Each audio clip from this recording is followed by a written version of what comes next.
My day started out great.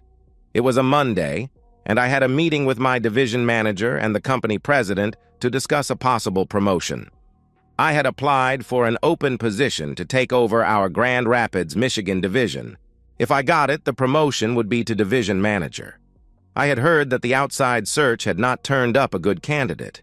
The look for an inside promotion was limited to branch managers and above. Carla, my wife of 12 years, was not aware that I had applied for the position. She knew of the opening and had disparagingly mentioned that she would never move back to that jerk Watertown if it paid $1 million a year. I hoped I could be able to change her mind when she discovered how big a raise came with the move. My name is Jerry Slade. I was 18 years old when I met Carlota Vasquez for the first time. She was almost 18, and we were both seniors at Grand Rapids Central High School.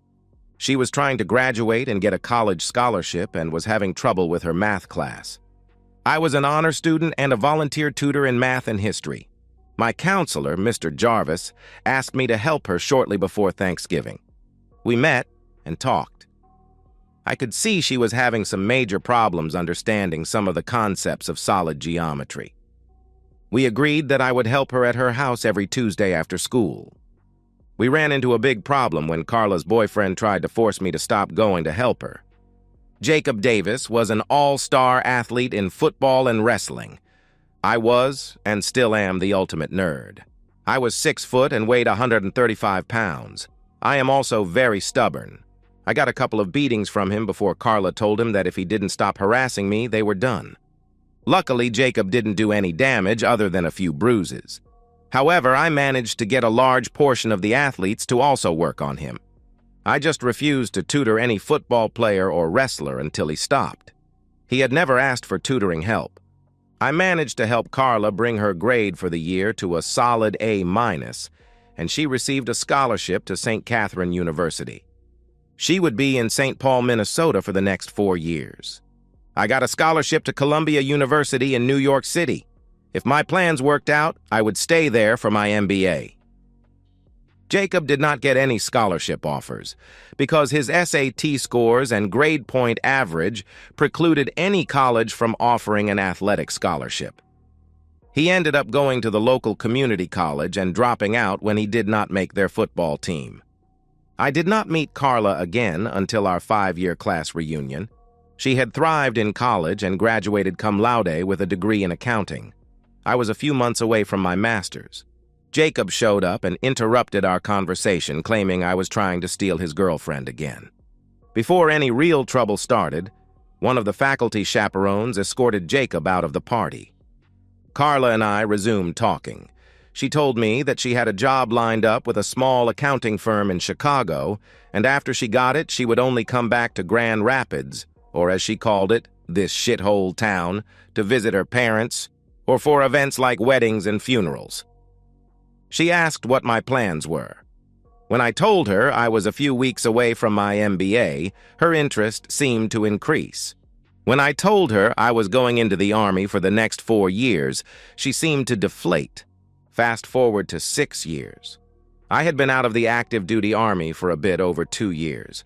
I was still subject to recall until I was 50, because as a person accepting an officer's commission, I signed up for inactive reserve duty for that long.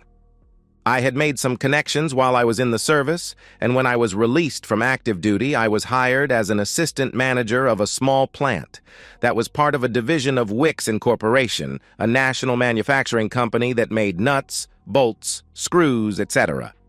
The plant I was working in was in Milwaukee, Wisconsin. I was back in Grand Rapids for the wedding of one of my cousins. Carla was at the wedding party, and we reconnected. When I got a chance to talk with her, she told me that a national accounting firm had absorbed the small firm she had worked for, and she had gotten a promotion when she passed her CPA exam. When I told her about my job in Milwaukee, she just about broke my neck. When she calmed down, she told me she had been transferred when she was promoted and was working in Milwaukee too. She gave me her cell phone number and her home address and asked if we could meet sometime for coffee. I probably should have said no, but I had always liked her. We were both unattached, and I thought that we might find some stronger feelings between us. I said sure, and that I would call her sometime in the coming week. She did not ask for, and I did not volunteer my phone number or address. I called her the following Tuesday evening. We agreed to lunch on Friday, and when she told me where she worked, I laughed and said I would walk over and pick her up. Her office was in the same industrial park as the plant I worked at. We had a pleasant lunch, and I decided to find out more. I asked if she was dating anyone, and when she said no, I asked if she would like to go to a play being performed at a local college. She said she would enjoy that. Then she asked the usual things, whether it was dressy or casual, what time, and such. The play was great, and that led to several more dates. After 3 months of almost every weekend together, I asked her if we could be exclusive as dates. She gave me the cutest laugh. "You mean you want to be my boyfriend?" Then she added, "I guess that would be okay, as long as I can be your girlfriend." We both laughed at that. We progressed in our relationship, and I bought a condo near Lake Michigan, and she moved in with me. We had been living together for about 4 months when on Valentine's Day I asked her to marry me. She said yes. Then she asked when. "As soon as you and I can plan it.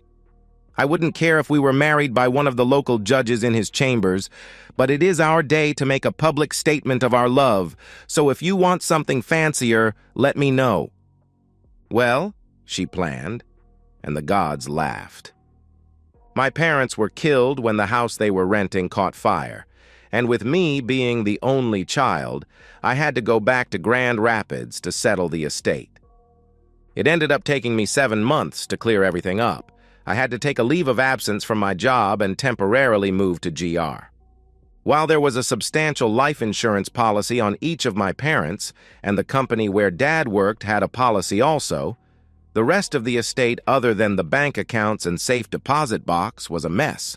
The cars were leased and had an early termination clause that they were sticking to, so I just paid off the lease and paid the difference to purchase them outright.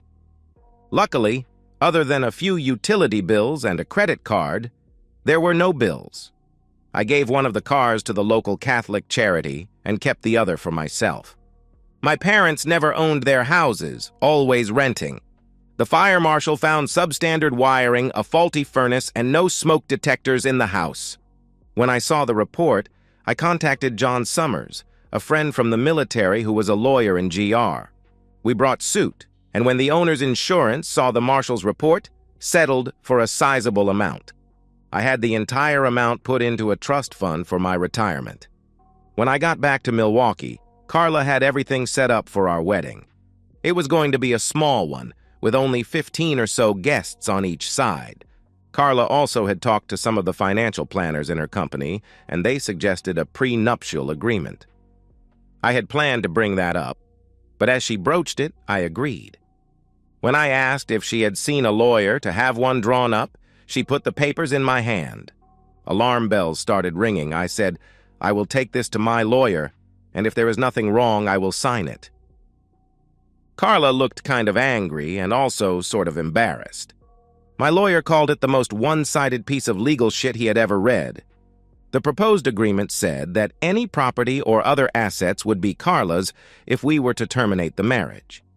He then proposed we counteroffer a similar one-sided in my favor, knowing that they would not agree. He then said that the two lawyers would complete a fair agreement that would protect all premarital assets for each party and would penalize the guilty party if the marriage failed because of abuse or adultery. We did submit a totally unacceptable document. The lawyers ended up doing a fair one. We signed up and got married the week after Thanksgiving. For a wedding present, I bought a house in a suburb closer to both of our workplaces.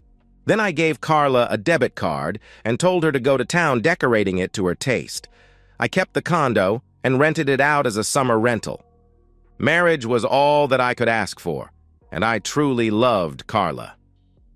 We were happy for the first 3 years when we got some bad news.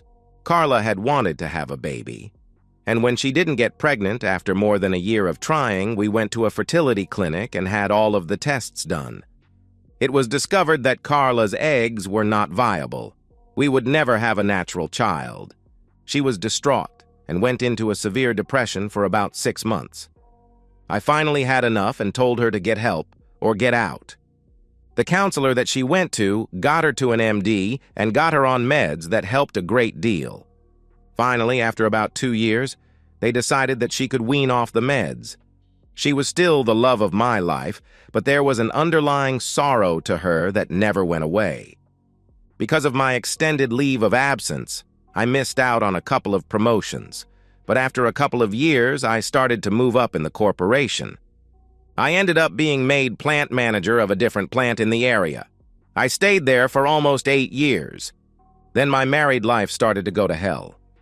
Carla asked if I minded if she went out with the people from her office occasionally. I said, "Sure, when are we going?" "This is just for the people in the office," she said. I fired back, "Fine, if you go even once without me and you can forget about coming home. I have put up with a shitty attitude and your self-pity for years, but you are not going to make dates while you are married to me. Is that clear?" She started crying and ran into the bedroom and slammed the door. I slept on the rollaway in the office. The next morning, I heard about the opening in the GR division. I let my superiors know that I wanted it. I hope if I got it that the change of scenery would help Carla. The next night at dinner, Carla was all apologetic and said she was sorry she made me angry. She then said she just wanted to have some fun. That lit the fuse again. "Now you're saying I'm not fun, is that it? Fine. I will see a lawyer in the morning and we can end this pity party we call marriage. I won't stay married if I am not making you happy. Also, don't think you can pull the stunt of keeping me out of the bedroom again. If anyone sleeps on the rollaway, it will be you." Carla looked defeated and started to bawl. She sputtered that that was not what she meant at all, that she loved me, and that she did not want to end our marriage. Then she did something that totally astounded me. She left the dinner table, went into the office, and slammed the door.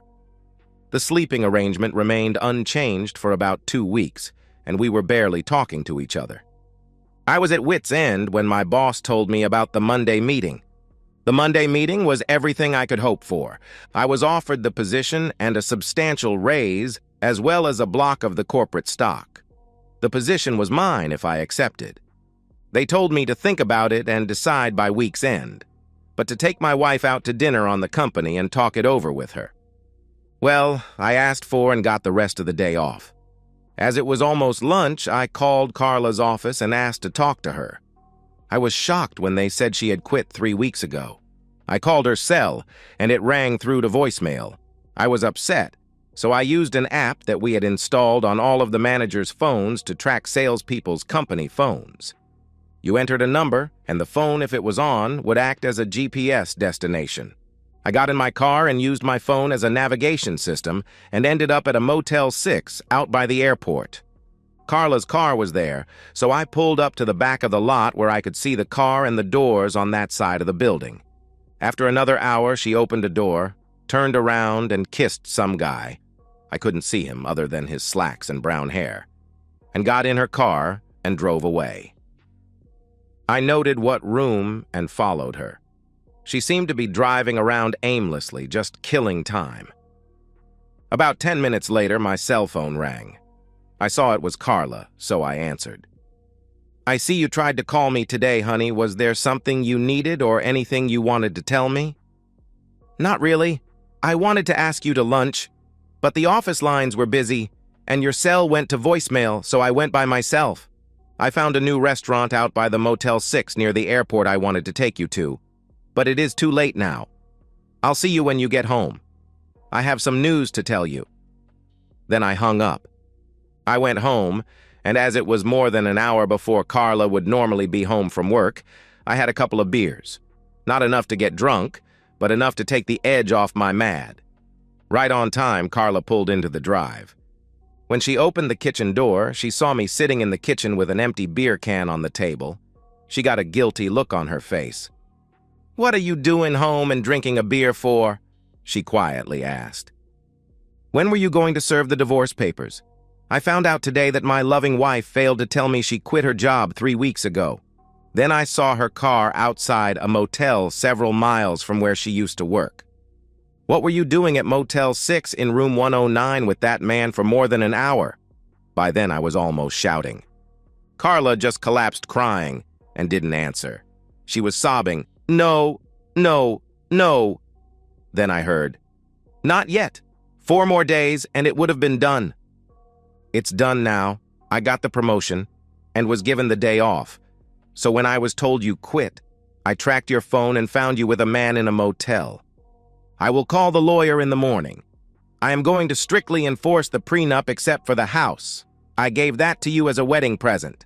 My clothes are all in boxes, and I will stay at the condo until I move to GR. I continued. Were you ever going to tell me about him? Was it someone I know? Then I asked the question that scored a bull's eye. Was it Jacob? Did that asshole ruin our marriage? Do you think he is going to make you happy? Carla by then was curled up in a ball on the hallway floor. I grabbed my jacket and left. My lawyer had the papers served and Carla signed them. I took everything but the house like I told her I would. I heard that Jacob moved into the house, but I really did not care. My love for her was destroyed, and I was never vindictive. The new job was a challenge, but I had great mentors, and after tweaking the compensation package for the sales staff, our sales goals for the first year were reached in 9 months. The plant staff was working like mad to keep up, and there were talks and some meetings about starting a second shift. About 18 months after the divorce was final, I got a call from the Milwaukee Police Department. It seems that Jacob was cheating on Carla, and when she confronted him, he shot and killed her. As the house was still in my name, they asked me what to do with it. I gave it to a battered women's shelter and never went back. And that's the end of today's story. If you enjoyed it, please give this video a thumbs up and drop a comment below. Your support helps the algorithm push my content further. If you're new to the channel, don't forget to hit that subscribe button. It really helps me keep creating more stories for you. Thanks for watching, and I'll see you in the next one.